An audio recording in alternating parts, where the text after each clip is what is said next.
Asistiremos ao primeiro día de traballo deste canciño pirenaico, unha raza especial e moi cariñosa que protexa as ovellas da ameaza dos lobos. Rafa e Fernando son os delegados do Instituto Pirenaico en Galicia. Rafa precisa do asesoramento do seu compañeiro para facer a entrega dun can a un pastor. Traio aquí os cachorros, traio os 4 machos para ver se me axudas ti a decidir. Pois o primeiro que vamos a facer, se acaso, é recoller a estes, para que nos deixen, pois, observalos perfectamente. Mira que bonito, mira que peliño teñe. Vamos. Vale, parece. Vamos. Vamos, Terén, ven. Van guardar os fermosos grandullóns para poder soltar aos pequechos e analizar as súas reaccións con máis tranquilidade. A ver, cuidado. Vamos a ver as primeiras reaccións. Bueno, e que tal? Como topache a Juan o pastor? Topas unha persona como para poder ter un can? Pois os suegros atendo os cans que lle entregamos, xa coñece a raza, é unha zona que é necesaria, e, bueno, el ten un rebaño e eu penso que ben.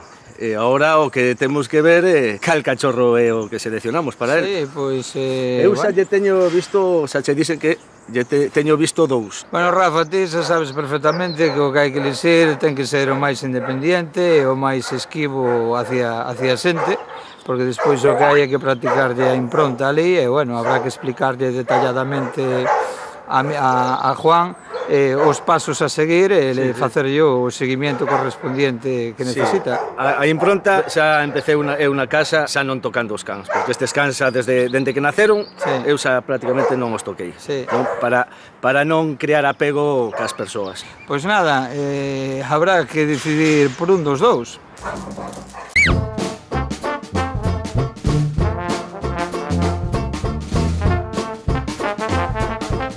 Quen é quen?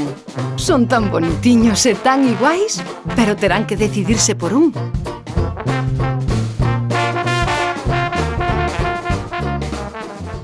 Pois eu creo, Rafa, que ese can pode ser o idóneo xa para mandarlo a Juan. Sí, sabes que anda el solo, non ten moito contacto ni con os irmáns, eu penso que tamén. Pois non hai nada máis que falar. Sí, eliximos ese. Decidido. As ovelliñas están desexando coñecer ao seu novo compañeiro e protector. Sen embargo, o canciño está moi nervioso. Estará preparado para a súa nova responsabilidade. Bueno, vamos a soltalo. Dá pena meterlo así, É o que hai. É o que hai. E canto antes, mellor. Que raros e fracuchos están estes cans. A min facía moita falta o can para o lobo, para o ataque ao lobo, que aquí é unha zona moi afectada. Xa sabes que os montañas, se fai a impronta correctamente, pois vai estar co rebaño toda a súa vida e o que vai é protexelo. Porque ele protexe o rebaño por amor, non por imposición do pastor. Entonces, oye, é un vínculo moi fuerte que ten que coller porque o ganado é a súa familia. Que sepa que ti eres o que lle dá de comer. É un can que tampouco vai a deixar que se acerque a xente. Entonces, o dueño, o pastor, ten lo que coñecer. Pero sin caricias e sin outra cousa, para que non haya un desarraigo co rebaño. E a hora de parir as ovellas hai que apartalo ou algo. Queda onde está sempre o máis débil para protexelo. Iso é algo que o leva marcado el no instinto que ten. Parece que xa sabe que son ovellas. Estarás adaptando a súa nova familia. Mentres o pequecho coñece o rabaño, Rafa e Fernando continúan co seu traballo.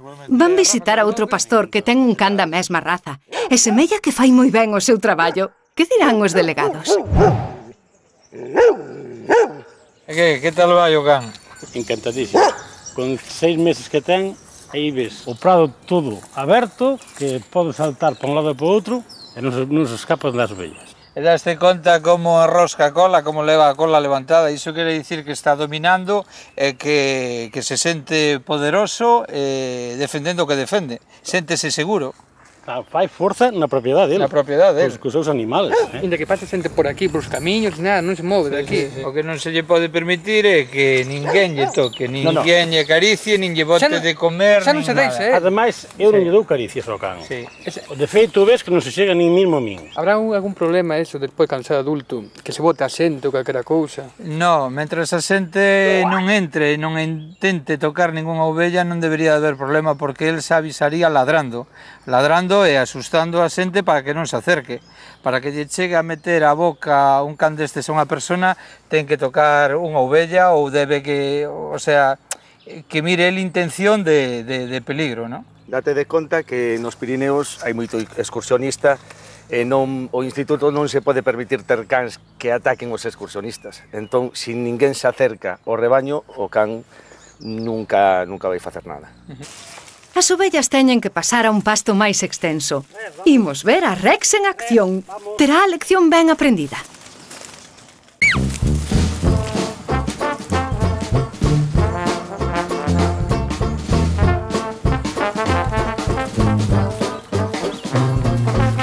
A este o can eu xa o vexo a impronta perfecta. É que non o deixa, o rebaño para nada, vai para ali, el vai con el.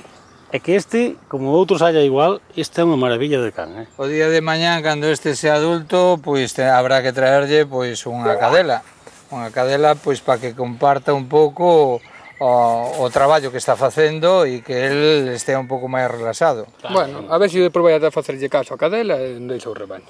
Eso... o que teñen é que traballar os dous conjuntamente. O ideal sempre é ter unha parexa. Unha parexa. Sempre, porque as femias son moito máis guardiáns, pero cun macho se sinten moito máis seguras. Entonces, funcionan, se compenetran moi ben, o funcionamento é perfecto. Bueno, despois ter unha camada, pois xa que nacen improntados, porque nacerán no medio do rebaño das ovellas. Moi ben. Vale, bueno, Pepe. Pois hasta outro día, estaremos en contacto. Encantado, venga. Rex ten a proba superada. Como andará o pequecho? Xa nos esqueciamos del. Coitado. Bueno, pois parece que a cousa vai ben. Está o can tranquilo, as ovellas tamén, e agora é cuestión de tempo. Pois xa sabes, se tes algunha dúbida, calquer cousa, non tes máis que chamarnos, e nós viremos por aquí cada certo tempo, pois a facerlle un seguimento e ver como vai, que todo vaya ben. Co outro rebaño, para meter o outro rebaño... O importante son as ovellas que o acepten, porque non o coñecen e que o vayan coñecendo. E para empezar a pastorear con el, pois a dá a partir de 4 meses en adiante. Moi ben, dentro de nada teremos un auténtico can pastor dos Pirineos galaicos.